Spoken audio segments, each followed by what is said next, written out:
สบายดีพี่น้องมื้อนี้เฮามาเบิ่งโครงการฝึกอบรมชาวเกษตรกรหนองเต่านครไกรสอนแขวงสะหวรรณเขตเนาะเบิ่งว่ามีหยังแหน่มื้อนี้มาเบิ่งนำกันมีหยังอันนี้โอ้เครือหมักหยังมักกระทกลกเนาะเรื่องว่ามักน็อตมักน็อตเนาะอันนี้เนาะบ่ส้มไปหมักส้มนี่โอ้งามเฮ้ยปุ๊นี่หยังผักอันใบอันหญ้าแปลกสายพันธุ์ต่างๆนี่ก็มาเบิ่งนี่ก็ในศูนย์เนาะศูนย์เกี่ยวกับเกษตรกรรมอีหลายอย่างเนาะพืชผักประเภทฟาร์มสัตว์เลี้ยงมีปลามีแบะมีหมูเนาะพันธุ์ปลาต่างๆมีกบอยู่นะมีปุ๋ยหมักบ่มเนาะงานเอามาเห็นหูวิธีการมักคล้ายๆกันแต่ว่าคือหอยเซอรี่เขาก็ต้องถึกก่อนเป็นปลานี่สิเป็นหัวปลาก็ได้นะคะให้มันเป็นตอนน้อยๆเลยแล้วเราก็สามารถเอามามักได้เลยขอเพียงแต่เรามี EM หรือว่าจุลินทรีย์แบบเมื่อกี้นี้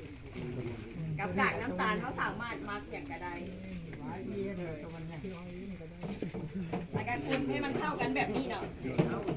ให้มันเข้ากันปุ๊บEM มีขายอยู่การเกษตรคนขายเกษตรเอาน้ำเพิ่มจะต้องเสียค่ารถมาอีกการน้ำตาลก็มีขายกันก็เอาลงเลยหลังจากนั้นสำเร็จแบบสำเร็จเขาก็เอาที่นี่ลงมาใส่ถังเดี๋ยวจะน้อยที่เปิดตัวมักไว้ท่ามักหมักเฟืองกับมักอันนั้นให้เบิ้ลมาลงโบถังสีเขียวกำลังเสื้อกำลังเดินมักได้ประมาณ5 มื้อนี้สามารถต่อเสื้อได้ตัวไหน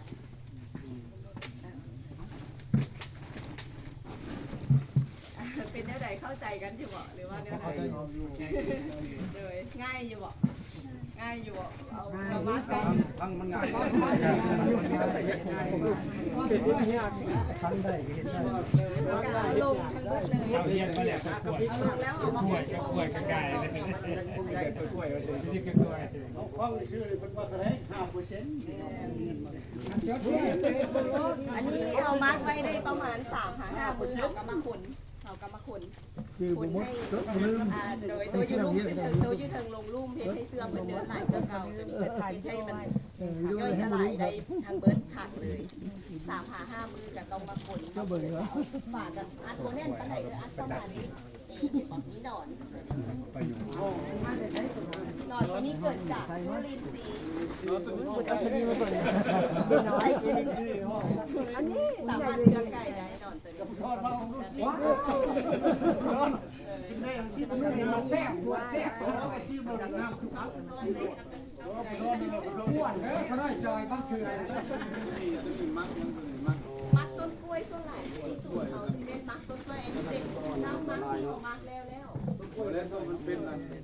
นอนเพราะโดยกล้วยมันได้มันนอนไม่ได้ไปขวดตัวได้ก่อนมักต้นกล้วยขวดที่8,000แล้วมาทำมาคุมแบบนี้โดยหลังจากเป็นแล้วเขากันตองเอาทิ้งเศษเหลือออกทางเบิร์ดเลยรวมทั้งหนอนทองโบได้เอาใส่ในกระตุกเห่ากันแล้วมันเป็นยุเลยมันเป็นด่างบ่เวลาตัวนี้โบได้เป็นมันทั้งหัวเอาไปใช้มันก็ย่อยสลายอยู่นี่เลย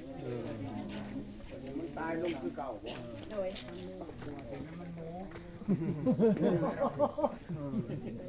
เกลือไก่พอดีเมื่อคืนนั้นเพียงทอด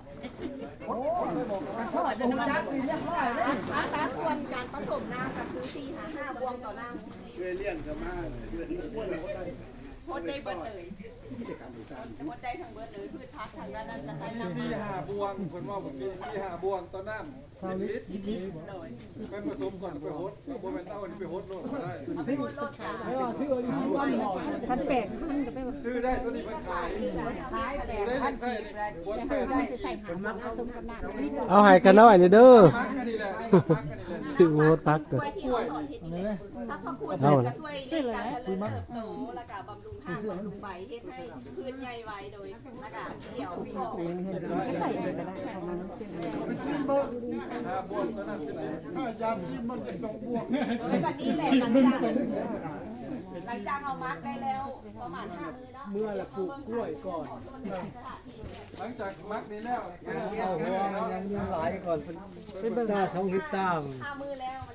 มันเสื้อ สีแต่ไม่เอาอ้อยนะลุง ฮะ ทำไปสีอ้อยนะ แบบนี้ สีเข้าเขาก็ได้คือกัน ได้ยังไง ไอ้ตัวเขาไปซื้อปุ๋ย2แล้วพันครับพันโลอะเนาะ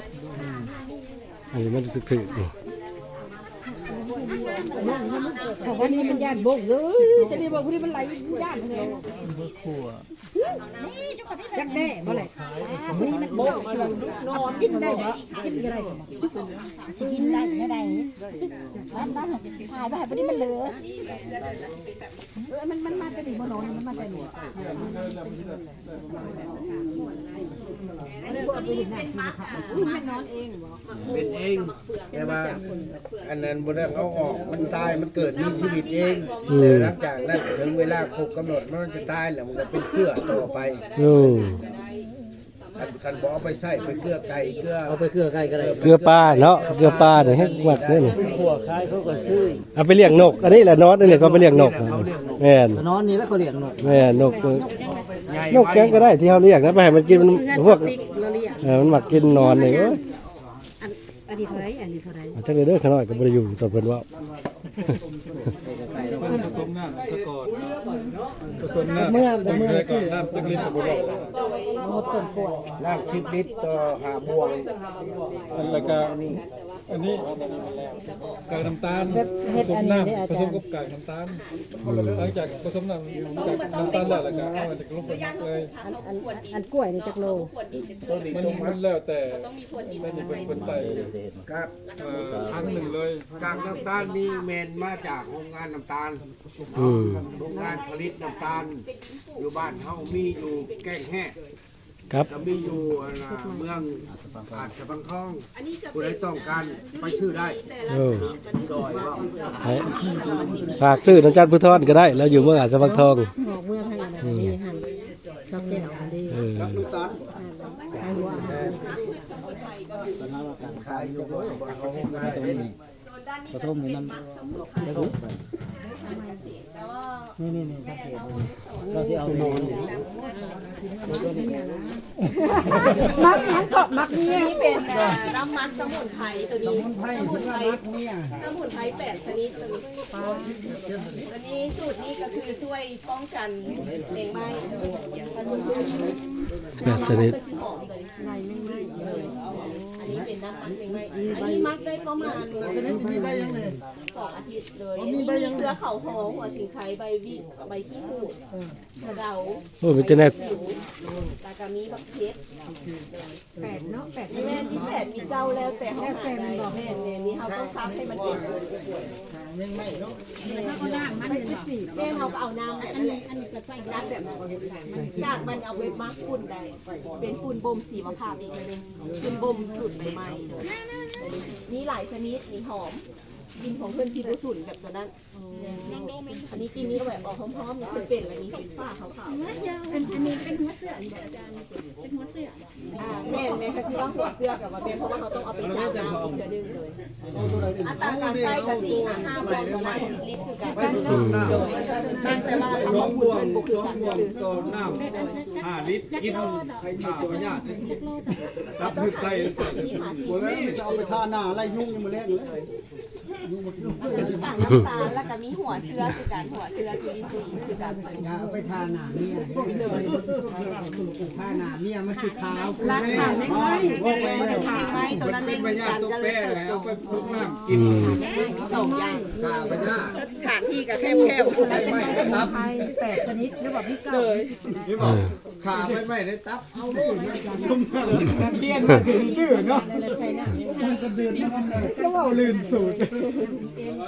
จะเดินได้ผู้หนึ่ง ก็เยอะไปทางด้านนอกไปอธิบายเลย เอามาเบิ่งฝุ่นต่อบัดนี้ ยึดสูตรยึดสูตร อยากได้ฝุ่นไปปลูกหมากไม้ปลูกหยังนี่ซื้อเป็นสอบเพิ่นขายอยู่บ่วะ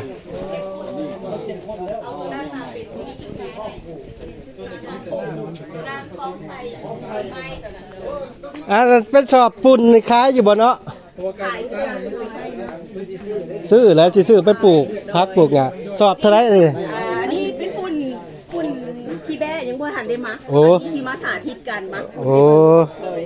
โอเค ถ้าใครอยากได้ ตัวใดอันขาย โบกชีวภพกัน ว่าตัวใดเป็นขาย แต่ว่าดินถูกบ่มีขาย โอ้โอเคสิซื้อเอาอยู่ สอบเป็น30,000กีบ บักทั่วฟ้าหมักบักไง ตัวนี้เป็นฝุ่นบ่มชีวภาพงามๆดำๆเป็นฝุ่น 8,000กีบตัวละก็30,000กีบ 30,000กีบก็สอบมันสิ ค่าขนส่งไหน30,000นี่ค่าขนส่งเอาอย่างนี้ เอาไปใส่ให้ใส่หน้าใส่ ไรเรื่องค่าขนส่งโมแมนได้เพิ่นลุกได้30,000ขึ้นมาอยู่พี่ พังเพิ่นเสียอาจารย์เพิ่นเสียสบายสิฟังนั่นฟังอาจารย์เพิ่นเว้าก่อนเฮาน่ะฟังซะก่อนเรื่องนี้โดยบัดนี้เอาสิถามพื้นก่อนเข้าใจระบบการเฮ็ดน้ำหมักชีวภาพและการอัตราการใช้เป็นเท่าใดเข้าใจอยู่บ่ถ้าใครบ่เข้าใจตัวใดก็ เปิดโอ ถาม กาสให้ถามเด้อเฮ็ดจังได๋ยังบ่เข้าใจแนวใดคันตอน ถามได้จังได๋ว่าเอาค่อยบ่อยากค่อยบ่มีถังใหญ่แบบนี้ค่อยเฮ็ดถังน้อยได้บ่เฮ็ดแบบใดจังใดแบบนี้นะเฮามักเฮาสิใส่บ่เบิดถังใหญ่แบบนี้เหรอ ตัวนี้เข้าใจอยากเข้าใจตัวนึงตัวเห็ดดิ้นปลูกนะดิ้นปลูกกันไว้ยังไม่ได้แล้วโดยตัวน้ำตัวนี้ก่อน เลยอธิบายดินปลูกต้นไม้ก่อนเนาะส่วนนั้นเฮ็ดไม่ใช่เองเป็นดินปลูกต้นไม้ก่อนแล้วจะมีปูนบ่มชีวภาพ1ส่วน เรื่องพ่อว่าใหม่เอาบ่ได้เลย วิธีเฮ็ดดินปลูกไม่ใช่เองในครัวเรือนเนาะ เลยอยากได้ตัวนี้ ปูนบ่มชีวภาพมี1ส่วนมีแกบดำ2ส่วนแล้วก็ เผาเอา ดิน เนาะ 2ส่วนจุดเองจุดเองแม่นมีไปซ้ำมี1ดินเนาะดิน1ส่วนแล้วก็แกบ2ส่วนแล้วก็มีปูนบ่มอีก1ส่วนคือกัน ดินนี่เป็นดินทรายหรือดินเหนียว ดินนี้เป็นดินตามพื้นที่เลย อืม เขากระดินโบงามปันไหนซื้อเขาเจ้ามาได้สำนี้มาได้ดินกันโดยเบิดและสำนักปลูกข้าวให้มันเข้ากันก็ทำงานราคามาให้ปลูกทางปลูกอย่างใดตามปกติแบบโซนด้านนั้นเลย เขาที่มีผสมปลูกแล้วก็ปลูกประเภทผักบัวอย่างต่างๆที่ทางสวนครัวทางนั้น อืม แล้วบัดนี้ตัวนี้ปูนบ่มชีวภาพตัวนี้ปูนบ่มชีวภาพอันนี้นะ ขี้เบะ แม่นปูนบ่มชีวภาพกับที่มีอัตราส่วนกับที่มีที่ซัดทางเบิด800กิโลอันนี้ในอัตรา1ต้นเนาะ 1,000 กิโลกองนี้ก็คือเทียบเท่า1ต้นตัวนี้ 1,000 กิโลในกองที่ทางโดยทางหน้านี้มีขี้ซัดนี่สิเป็นขี้เป็ดขี้ไก่ขี้แบะขี้งัวขี้ควายได้เบิดเลยอัตราส่วนให้มันได้800กิโลหรือว่าสูตรกะก็ได้แล้วแต่สูตรกะมือนี้สิกะให้เบิ่งเดี๋ยวจะสิกะให้เบิ่งแล้วก็สิมีแกบ200กิโลแกบนี้ฟังคือว่าน้อยเนาะ200กิโลแต่ที่จริงแกบ200กิโลนี้มันบางเทื่อตอนผสมใหม่นี่เห็นแต่แกบพุ่นแหละ อืม โดนไปเลยมันจะ แก้ม เริ่ม ดำมัน กลืน แก้ม กั ธร น รมดา อืม แกบธรรมดาเป็นแกบดิบหรือว่าแกบเก่าตามหงสีก็ได้ อืม หรือถ้ามีแกบแกบดำแกบเผาของนี่แห้งดี อืม แกบเก่าก็ได้แบบนี้ครับตัวนี้แล้วเฮากะสิมีกากน้ำตาลอีกบัดนี้กากน้ำตาลอีก10 ลิตรคือกันแล้วเฮาสิใส่หัวเสื้อตัวนี้บัดนี้ เขาเอิ้นว่ามักแบบแห้งเขาสิใส่จุลินทรีย์ซุปเปอร์พอดอ1ตัวนี้ อืม ตัวนี้ก็คือเก้าเนาะเฮาสิเอากากน้ำตาลทำมาตีกับน้ำให้มันแตกละเฮาสิหวดน้ำพร้อมได้บ่แม่นว่ามักฝุ่นบ่ได้ใส่น้ำได้อันนี้ก็ใส่น้ำนำ โคตรเยอะเลย หวดเทื่อเดียว ปิดเลยบ่ รอบทำอีทนี่เฮาคลุกเข้าให้มันเข้ากันอยู่3รอบเนาะ3รอบกับโพดถังนึงนี่บ่พอต้องใช้น้ำลานำ อืม หลังจากเฮาผสมน้ำจุดหัวเสื้อมันเบิดแล้วถังนึงถังประมาณนี้แหละบ่พอถังนึงแล้วเฮาก็สามารถฉีดใส่ยางได้เลยแต่ว่าบัดนี้เฮามักไประยะหนึงพอ7 มื้อแล้วเฮาต้องปีนกล่องได้บัดนี้ สะเล่ามันทั่ว แม่ปีนกล่องสมมุติว่าเฮาอยู่ทางนั้นเฮาก็พลิกเข้ามาบัดนี้เลย แล้วก็ฮอดอีกบ่ อาทิตย์หนึงแม่นต้องเช็คความซุ่มระบายอากาศเฮ็ดให้จุลินทรีย์นี้เดินทั่วถึงกล่องได้ ฮอดนี่ใช้ ถ้ามันก็สิบ่เป็นโคตรนี่เฮาสามารถบ่ได้ใช้ชีวภาพละโคตรใช้น้ำธรรมดาหมดเลยบัดนี้ บ่แม่นน้ำปลาด้วยนะใช้น้ำธรรมดาน้ำน้อง ได้เบิด โดยน้ำบาดาลน้ำ น้ำยังก็ได้นะ น้ำปลาบ่เลยเนาะ น้ำปลาได้คือการบูดบ่มโดยมันบ่ได้เป็นเลี้ยงปลาเลี้ยงมันต้องได้พักก่อนคันเป็นเฮาเลี้ยงสัตว์น้ำโดยอันนี้ก็คลุกเข้าให้มันเข้ากันระยะเวลาก็1 เดือนสามารถเอาไปใส่ได้ตัวนี้บูดบ่มตัวนี้1 เดือนใส่ได้ แต่ว่าระยะก่อนสิฮอดระยะ1 เดือน1 อาทิตย์เฮาต้องปีนกล่องเทื่อนึงอั ตราการใช้อหย่างต่างๆก็สีค่อนข้างหลายแด่เพราะว่าคุณชีวภาพเนาะบ่แม่นเคมีหั้นนะตัวอย่างเขาสิปรับปรุงนะแบบนี้ของพื้นเขาเจ้านะมักแล้วเอาไปใส่กับประมาณต้นหา2ต้นต่อไร่ตัวนี้หรือว่าประมาณ10ต้นต่อเฮกตาร์โดยประมาณเพราะว่าชีวภาพ หลังจากเขาปรับปรุงดินไประยะหนึ่งประมาณปี1-2 ปี3 ปีแปมดินมันเริ่มได้ที่เขาก็ลดปริมาณลงตัวนี้พืชให้พืชอย่างกับสีแตกต่างกันไปเนาะสีเป็นไม้ประดับกับประมาณ1 ต้นต่อไร่หรือว่าครึ่งต้นต่อไร่แบบนี้มันเลยอัตราการใช้แต่ละพืชมันก็บ่คือกันตัวอย่างเขาสิปลูกใส่ข้าวนี่มันสิได้หวานได้เนาะหวานไประหว่าง แม่น ตอน กะ เดือน เอาไปเทกระจายแล้วเขาถ่ายดิเขาถ่ายอีกทีนึงเพราะว่าแต่คันใส่เข้าเนี่ยเป็นแนะนำให้เป็นของพื้นของพื้นส่วงเขาถ่ายฮูดบอกเขาจะเอิญไถ่ฮูดไถ่อย่างโดยอันนี้ไปใส่เลยกะเขียวงามเลยหรือว่าใครมักยูตะก้าเลยก็มักเลยได้มักยูตะก้าได้อันนี้เขาก็สิมีวัสดุเขาก็สิมีแบบนี้แหละเฉพาะของคุณเขานี่มีขี้อ้อยนำของเขามีขี้อ้อยเนาะมีขี้อ้อยจากโรงงานน้ำตาลเข้ามาเครื่องตาลแล้วก็มีขี้แบ้แล้วก็มีขี้งัวนี่เขาใส่อันนี้แบบสูตรกะเด้อนี่ขี้อ้อย2 โลแล้วก็มีฝุ่นอยู่3 ศอกแล้วก็มีแก็บอยู่2 นึงนี่จังหน่อยนี่ทีกับผสมกันอันผสมคือกันแบบนี้เขาก็ผสมจากน้ำตาลกับหัวเสื้อให้มันเข้ากันแล้วกันน้อยเนาะจะน้อยหลังจากฟังแล้วไผ่บ่เข้าใจไผ่อยากเอาไปเก็บลูกเงินที่ศาลเดี๋ยวเขามีแทนพับแจกให้เมื่อเงินแล้วก็อ่านเบิ่งแล้วก็สามารถกะเอาแบบเท่านี้ก็ได้แบบโบวิชาการปานใดเนาะถ้าแบบวิชาการมันต้องได้สร้างนะถ้าแบบโบวิชาการปานใดเขาโดยสูตรกะเอาโดยที่5 ศอกโดยเราแก็บสอบ1-2 ศอก ทอดละสุดกะ เลยอันนี้คือกะเลยกะแบบว่าสาธิตให้เบิ่งเลยมือนี้มาก ะพอดีพองามกะ โดยว่าเป็นอย่างถ้าไผ่บุมีตัวนี้ สามารถซื้อเอาหน้าผักของเจ้า2มาหดใส่ดีได้ผสมกากน้ำตาลแล้วหดใส่กล่องได้เลย เดี๋ยวเทียนให้เบิ่งบ่ต้องใส่ตัวนี้อันนี้ใส่ตัวนี้แทนเลย เรียนเต็มสูตรอาจารย์โน้ ชุดนี้ก็ใส่ได้เหมือนกัน มันจังสิได้มานะอาจารย์เพิ่น เก็บนิดเขามีแกบเก่าเขามีแกบใหม่แกบพี่แม่นี่สังเกตเบิ่งเด้อนี่บีบนี่แข็งๆนี่ตอนยังบ่มักนี่แข็งแข็งบีบบ่อยากเข้าบัดนี้เขามักได้แล้วนี่มันสิจับไปเพิ่นก็เห็นคือเป็นก้อนอยู่แต่จับไปเพิ่นก็มุ่นละมันได้โดยเริ่มแล้วแต่อันนี้พุ่นยังบ่ทันได้เป็นหาจะ3 อาทิตย์ มักใดมันสิได้ บ่ทันได้เป็นตัวนี้เป็นแล้วแต่ทางในมันยังฮ้อนอยู่ไปใส่ต้นไม้ยังบ่ทัน เดือนนึงคนนอกพี่คิดเพื่ออีก อันนี้ช่วงเราผสมทำอิฐนี่เราซื้อคุกเข้าอยู่3 ห้อง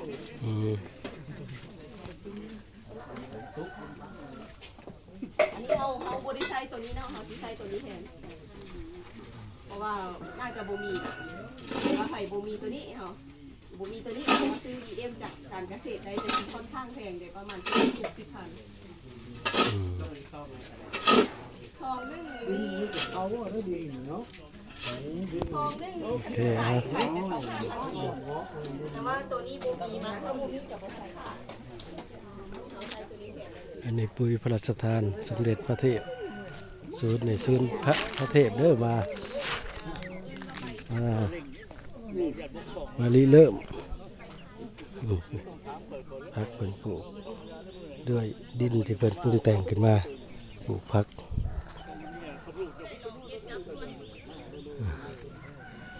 มีพักทุกชนิดเลย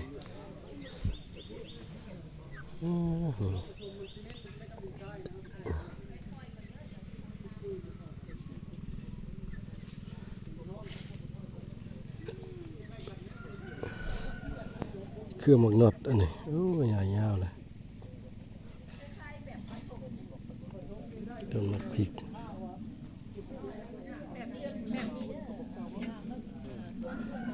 ผักบกเบี้ยมะพริกผักเสริมโอ้โห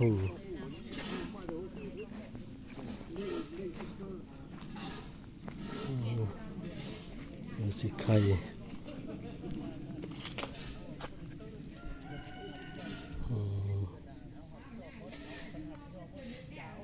ถือว่าเกษตรอินทรีย์เนาะบ่มีสารเคมีหรือปุ๋ยแต่ว่าปุ๋ยนี่เพิ่นใส่ปุ๋ยจากธรรมชาติเด้นี่มาเฮ็ดนี่เนาะบ่ใส่ปุ๋ยเคมีถือว่ากินผักที่ปลอดสารพิษก็ว่าแม่นเนาะห่วงก็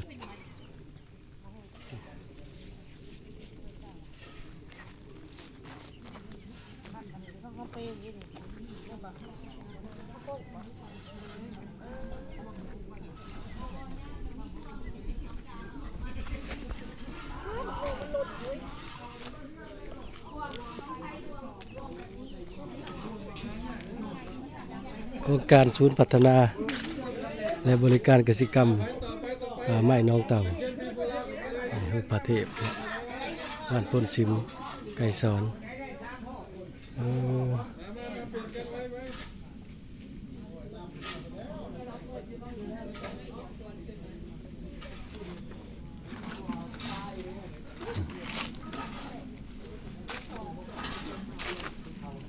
รถเจ้าล็อกกระแจอยู่บ่ เฮ้ยเห็นยัง บ่อยากไปเหม็นทุ่ง งั้นเอาไปเรียกก็ได้นี่อ่ะกระเจน